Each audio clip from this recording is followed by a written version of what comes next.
বন্দ্যোপাধ্যায় 2006 সালে যদি আমরা এমএলএ না হতাম, 2011 সালে মমতা বন্দ্যোপাধ্যায় ক্ষমতায় আসতে পারত না।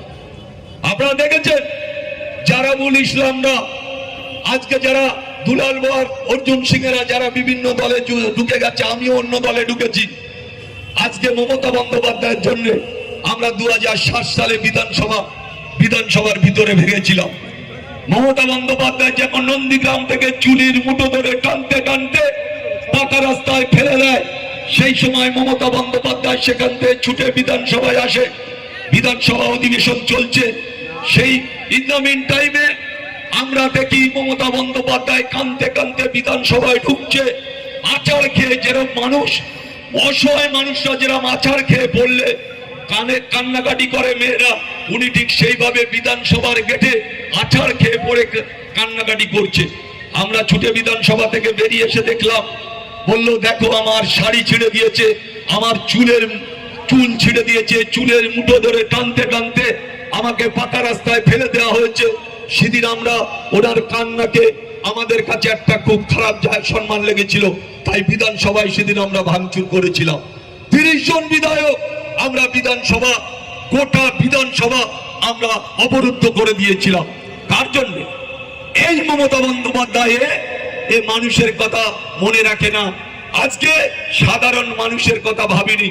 আজকে হাজার হাজার কোটি টাকা দুর্নীতি, হাজার হাজার কোটি টাকা আজকে শুধু চাল চোর, চাকরি চোর, কয়লা চোর, শিক্ষা চোর, গরু চোর নয়, গোটা বাংলাটা আজকে এক শ্রেণীর মানুষের হাতে তুলে দিয়েছিল এই মমতা বন্দ্যোপাধ্যায় সরকার। তাই আজকে বুঝতে হবে আমাদের লড়াই কিন্তু দুটো। আমরা বিজেপির সাথে যেমন লড়াই করব, সেই সাথে সাথে এই তৃণমূলের হারমাতদের বিরুদ্ধে আমাদের লড়াই হবে। এই লড়াই জিতবে কে? আইএসএফ ছাড়া আবার কে? এটা মাথায় রাখতে হবে।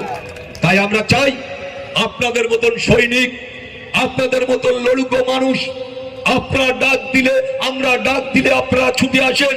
তাই আপনাদের আমরা নয়নের মণি হিসাবে আজকে আইএসএফ এর কর্মীদের আমরা তাদের সম্মান দিতে চাই, আমরা তাদের মাথায় করে নিয়ে রাখতে চাই। তাই আজকে হাজারে হাজারে আইএসএফ এর কর্মীরা রাস্তায় যখন মিটিং হয়, আইএসএফ একটা ছোট মিটিং ডাকলে হাজারে হাজারে মানুষ উপস্থিত হয়। তাই আপনাদেরকে মনে রাখতে হবে যে আমরা এই লড়াই লড়বো আমরা, এই লড়াই জারি থাকবে। এই লড়াইয়ের নেতৃত্ব দেবে নওশাদ সিদ্দিকী, আব্বাস সিদ্দিকী ভাইজানেরা। তার সৈনিক হিসাবে আমরা তাদের সাথে আমরা আছি। তাই আজকে মনে রাখতে হবে এই লড়াই, আজকে আমাদের পিয়ারুল ভাই হারোয় যেভাবে লড়াই করছে, আরো লড়াই করতে হবে, আরো মানুষের কাছে পৌঁছতে হবে। আমার পাশে বিনেখা বিধানসভার যিনি আছেন, উনিও অত্যন্ত লড়াই দিয়েছেন। আমি দেখছিলাম নওশাদ ভাই একদিন গিয়েছিল মালঞ্চে, হাজারে হাজারে মানুষ, সেখানে মানুষ পায়ে পা মিলিয়েছিল। আজকে ওনার বর্ডারে আমার একটা অঞ্চল আছে বাসন্তী বিধানসভায়, একটা ক্যানিং পশ্চিম বিধানসভায়, দুটো অঞ্চল পঞ্চায়েত সমিতির ক্ষেত্রে আমরা লড়াই করি। তাই আজকে আপনাদের বুঝতে হবে যে শুধু হাড়োয়া নয়, আমরা বিধানসভা পশ্চিম বাংলায় প্রতিটা ব্লকে ব্লকে আমাদের তৈরি হতে হবে, আমাদের লড়াই করতে হবে। যারা হারমত, যারা দুর্নীতিগ্রস্ত, যারা স্বজন পোষণকারী, যারা অত্যাচারিত জুলুমকারী, যারা এই তৃণমূলের হারমতদের চিহ্নিত করতে হবে। নতুন করে বিজেপিরা এসেছে, তারা তাদের লড়াই লড়তে হবে।